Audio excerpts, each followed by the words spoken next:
সম্প্ৰচাৰলৈ ট্ৰাম্পৰ ভুল হৈছে ভাৰতক বাৰে বাৰে টাৰ্গেট কৰি লোৱাটো ট্ৰাম্পৰ ভুল এই মুহূৰ্তত এনেকুৱা এটা ষ্টেটমেন্ট আহিছে এগৰাকী বিশেষ লোকৰ পৰা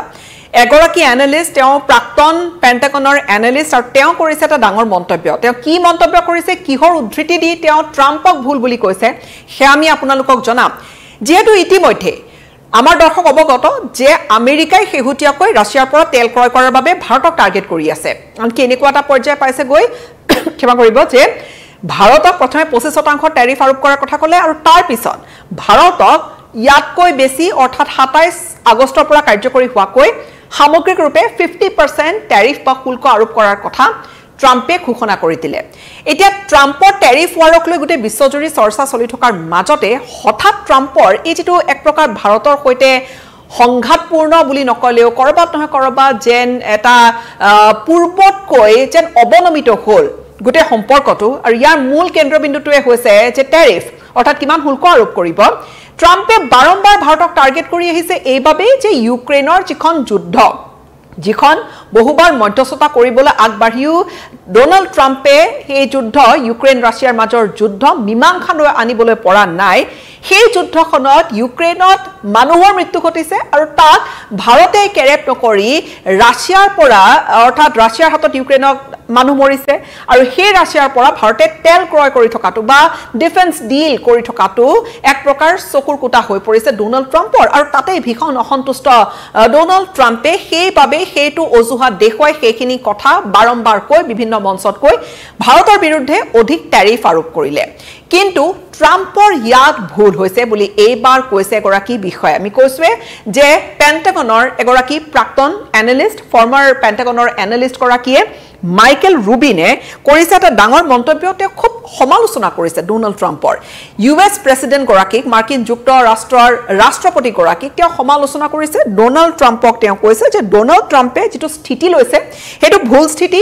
আৰু ইয়াক দুমুখীয়া স্থিতি বুলি কৈছে অৰ্থাৎ হিপোক্ৰিটিক্যাল বুলি কৈছে দুমুখীয়া স্থিতি আৰু কাৰণটো কি হেও তেওঁ ব্যাখ্যা কৰি দিছে তেওঁ আমেৰিকাৰ ৰাষ্ট্ৰপতি গৰাকী ক্ৰিটিসাইজ কৰিছে তেওঁ আমেৰিকাৰ এগৰাকী এক্সপাৰ্ট বা এগৰাকী তেওঁ বিশেষজ্ঞ তেওঁ যদি আমি কোৱা যায় মাইকেল ৰুবিন তেওঁ হেহুটিয়াকৈ এটা সাক্ষাৎকাৰত এইখিনি কথা কৈছে তেওঁ প্ৰাক্তন পেন্টাগনৰ এনালিষ্ট তেওঁ কৈছে যে ভাৰতক যি ধৰণে ট্ৰাম্পে ট্ৰিট কৰি আছে যি ধৰণে টাৰ্গেট কৰি আছে হেয়া ভুল আৰু কিয়নো ইয়াৰ একমাত্ৰ যেটো বেছ হয় ৰাছিয়াৰ হৈতে নিজৰ বেপাৰ বাণিজ্য বা বাণিজ্যিক সম্পৰ্ক অব্যাহত থকাৰ বাবে ডোনাল্ড ট্ৰাম্পে ভাৰতক টাৰ্গেট কৰিছে কিন্তু আমেৰিকায়ো ৰাছিয়াৰ হৈতে সম্পৰ্ক অব্যাহত ৰাখিছে এনেকুৱা নহয় যে কেৱল ভাৰতক নীতি শিক্ষা দিছে ডোনাল্ড ট্ৰাম্পে আৰু ডোনাল্ড ট্ৰাম্পৰ আমেৰিকাই সকলো ধৰণৰ কোনো ধৰণৰ সম্পৰ্ক ভ্লাদিমিৰ পুটিনৰ ৰাছিয়াৰ হৈতে ৰখা নাই আসলতে কথাখিনি হেনেকুৱা যে নহয় সেইখিনি কথা মাইকেল ৰুবিনে উল্লেখ কৰিছে তেওঁ এটা ইন্টাৰভিউ দিছে আৰু তাত যিগৰাকী মিডল ইষ্ট স্পেশালিষ্ট বুলিও জনা যায় তেওঁ কৈছে যে আমেৰিকাই বিভিন্ন সময়ছোৱাত বহুখিনি সিগনিফিকেন্ট মিনাৰেলছ অৰ্থাৎ এনেকুৱা গুৰুত্বপূৰ্ণ খনিজ পদাৰ্থ কিনি আছে তেনেকুৱা খনিজ সম্পদ কিনে ৰাছিয়াৰ পৰা অৰ্থাৎ যি আমেৰিকা বা যি ডোনাল্ড ট্ৰাম্পে ভাৰতক ৰাছিয়াৰ তেল ক্ৰয় কৰাৰ বাবে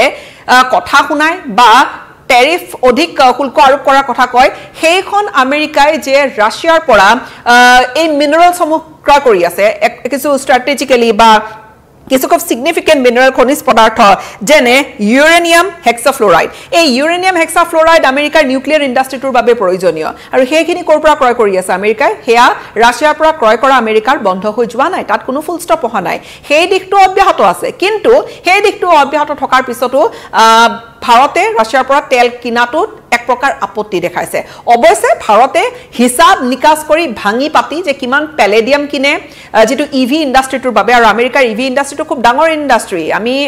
আজি আমেৰিকাৰ এই যেটো একেবাৰে ৰিভলিউশন হোৱা ইলেক্ট্ৰিক ভেহিকলছৰ যেটো ইন্ডাস্ট্ৰি যি নকক ইভি বা এই গুটে ইন্ডাস্ট্ৰিটোৰ বাবে যেটো প্যালেডিয়ামৰ প্ৰয়োজন হয় সেই প্যালেডিয়াম আসলতে ক্ৰয় কৰে ৰাছিয়াৰ পৰা সেইখিনি কথা ভাৰতে একেবাৰে ভাঙি পাতি দেখাই দিছে ভাৰতে একেবাৰে ইউৰোপিয়ান ইউনিয়নৰো কিমান বেপাৰ বাণিজ্য হৈছে হেহুটিয়াকৈ 2021ত কিমান আছিল 2022ত কিমান হল 2024ত বা 23তে কিমান বেপাৰ বাণিজ্য কৰিছে সাৰ্ভিসৰ ক্ষেত্ৰত বা গুডজৰ ক্ষেত্ৰত সেইখিনিও ভাৰতে ভাঙি পাতি অংক বিশ্বৰ আগত দাঙি ধৰিছে মিনিষ্ট্ৰি অফ এক্সটাৰ্নাল এফেয়াৰ্ছৰ ফালৰ পৰা ডাঙৰকৈ ষ্টেটমেন্ট দিয়া হৈছে তাৰ পিছত ডোনাল্ড ট্ৰাম্পে এই প্ৰশ্নটোৰো এখন সংবাদমেলত সন্মুখীন হৈছিল যে কিমান পেলেডিয়াম বা হেক্সা ফ্লোৰাইড ইউৰেনিয়াম হেক্সা ফ্লোৰাইড ৰাছিয়াৰ পৰা ক্ৰয় কৰি আছে ডোনাল্ড ট্ৰাম্পৰ হাতত নাছিল কোনো উত্তৰ ডোনাল্ড ট্ৰাম্পে কেৱল এটাই কথা কৈছিলে যে আইল হেভ টু চেক অৰ্থাৎ তেওঁ চাই চিতিহে ক'ব তেওঁ নাজানে তেওঁ অৱগত নহয় যে আমেৰিকাই ৰাছিয়াৰ সৈতে বেপাৰ বাণিজ্য কৰে ৰাষ্ট্ৰপতিগৰাকীয়ে অজ্ঞতা প্ৰকাশ কৰিলে বা তেওঁ অৱগত নহয় বুলি কৈ তেওঁ সেই এক প্ৰকাৰ বিষয়টো খুব কৌশলেৰে তেওঁ এৰাই দিলে বা এৰাই চলিলে কিন্তু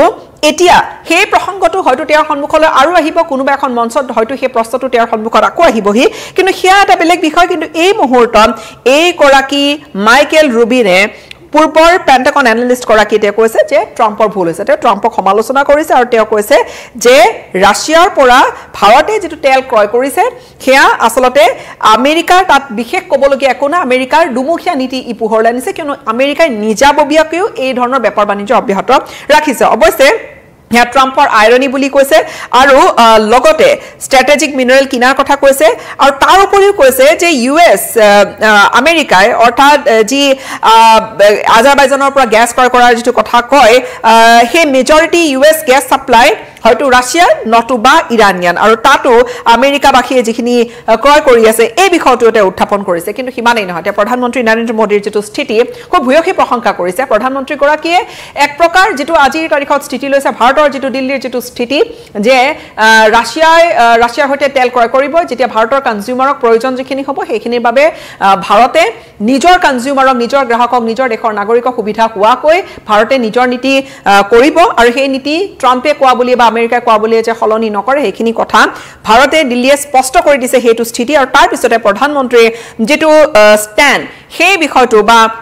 ট্ৰাম্পে ভাৰতৰ বিৰুদ্ধে কথা কোৱাৰ পিছতো প্ৰধানমন্ত্ৰীয়ে যেটো আসলতে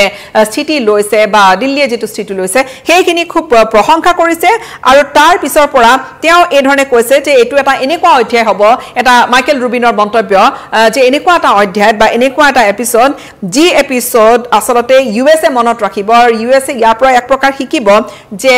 ভাৰতক এনে উলাই দিবলৈ নোৱাৰি তেনে এলাগি কৰি দিবলৈ ভাৰতক যে নোৱাৰে আমেৰিকাই হেইখিনি কথা মাইকেল ৰুবিনে উল্লেখ কৰিছে প্ৰধানমন্ত্ৰী নৰেন্দ্ৰ মোদীকো তেওঁ খুব প্ৰশংসা কৰিছে যে ভাৰতৰ নিজৰ অধিকাৰৰ বাবে প্ৰধানমন্ত্ৰী গৰাকীয়ে যেটো স্থিতি লৈছে আৰু স্পষ্টকৈ লৈছে হেইখিনি কথা তেওঁ কৈছে আৰু লগতে ভাৰতৰ নিজৰ দেশৰ ট্ৰেডক কেন্দ্ৰ কৰি নিজৰ নাগৰিকক কেন্দ্ৰ কৰি ভাৰতৰ নীতিৰ কথাখিনি তেওঁ উল্লেখ কৰি তেওঁ আসলতে ভূয়সীয়ে প্ৰশংসা কৰিছে আৰু পুনৰবাৰ তেওঁ কৈছে যে ডোনাল্ড ট্ৰাম্প ভুল অৱশ্যে তেওঁ কৈছে যে এই যেটো অধ্যায় বৰ্তমান যেটো ট্যাৰিফৰ যেটো 50% শুল্ক আৰোপ কৰিছে যে ভাৰতৰ যিখিনি সামগ্ৰী ইম্পৰ্ট কৰিব 50% ট্যাক্স তাত আৰোপ হ'ব প্ৰথমে 25% ট্যাক্স আৰোপ কৰিছিলে কিন্তু বাৰম্বাৰ ডোনাল্ড ট্ৰাম্পে কলে যে বন্ধ কৰিব লাগে ভাৰতে তাত হেও নামানিলে কোনো ধৰণৰ কেৰেপ কৰা নাই ভাৰতে নতহিৰ হোৱা নাই আমেৰিকাৰ সন্মুখত আৰু তাৰ পিছত ডোনাল্ড ট্ৰাম্পে অতিৰিক্ত 25% ট্যাক্স আৰোপ কৰিছিল অৱশ্যে মাইকেল ৰুবিনে এনেকৈ ভাবে যে এই ধৰণৰ এপিসোডটো পাস হোৱাৰ পিছত ইউএছ ইণ্ডিয়া ৰিলেচন বা ভাৰত আৰু আমেৰিকাৰ ৰিলেচন পুনৰবাৰ আকৌ ভাল হ'ব আকৌ ইমপ্ৰুভ কৰিব কিন্তু এই মুহূৰ্তত ক'বলৈ গলে বিশেষ ধৰণে ভাৰত আমেৰিকাৰ সম্পৰ্কটো চৰ্চিত হৈছে বিশেষ ধৰণে ভাৰত আমেৰিকাৰ এই গুটে প্ৰসংগটো ট্যাৰিফ কেন্দ্ৰিক প্ৰসংগটো আলোচনা হৈছে আৰু বিশেষকৈ গুটে বিশ্বতে অন্যতম ধৰণেৰে চৰ্চা হোৱা বিষয়টো আজিৰ তাৰিখত দিল্লীৰ স্থিতি যে আমেৰিকাই কৈছে কিন্তু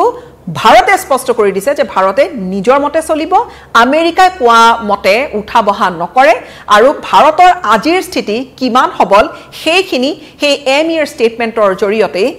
একেবাৰে স্পষ্টকৈ দেখুৱাই দিছে আৰু হিয়া দেখুৱাই দিয়াৰ পিছত এই গৰাকী প্ৰাক্তন পেণ্টাগনৰ এনালিষ্টৰো যেটো মন্তব্য যে আমেৰিকাৰ দুমুখীয়া নীতি সেই বিষয়টো কিন্তু এতিয়া বিশ্বত চৰ্চা লাভ